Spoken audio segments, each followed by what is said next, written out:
So if the proof is in the pudding, are you actually seeing it in the data in terms of how you're able to monetize through ads on in the streaming world differently than in the linear world? Absolutely. And that's a great question. I think what LiveLike is doing well is doing more with less, right? Where, let's be very real, the linear audience is shrinking, right? Yeah.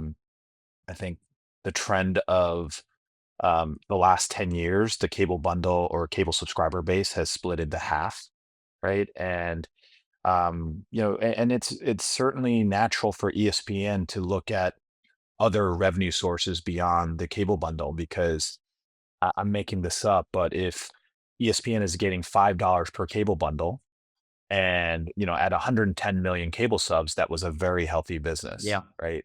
Where the 110 million cable subs are now 55 million cable subs. Yeah. It's not like ESPN can go back to the cable operators and say, "Hey, now I need $10 a Yeah. bundle." Yeah. Right? And so with that opportunity cost of natural attrition of the cable bundle, they have to look at where can they get the additional $5, right? And certainly ESPN Plus was not the solution, right? Because they still had to balance the premium nature of live sports, still put on the cable cable network, and then put some of the a little bit more of the longer term or longer tail sports into ESPN Plus. So again, referring to Bob Iger saying, "Hey, ESPN flagship is going to actually have just as much or even more content," is a huge shift.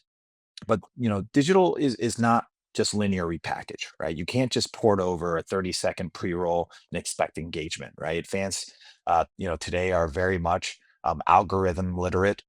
They're ad skeptical and they're multitasking, right? So they will bounce fast, right? If the content isn't seamless, contextual, and relevant, they'll just go to the kitchen and grab a drink while commercial ad pods are. So if you're a marketer that you're spending millions of dollars, hundreds of millions of dollars for certain brands into that format, you can understand the brand effectiveness and the ad recall will be lower as time goes because we have conditioned our consumers to behave in a certain way, right? And so the data that we've seen with transmit has been tremendous. One is just a simple fact of that we create 30 to 40% more ad inventory within a live game or a live match, right? And so we utilize sports data and AI to actually find those moments, whether it be a goal, whether it be a VAR review, whether it be free throws or a home run. Those natural breaks where you don't have to see a full screen experience of Aaron Judge rounding the bases.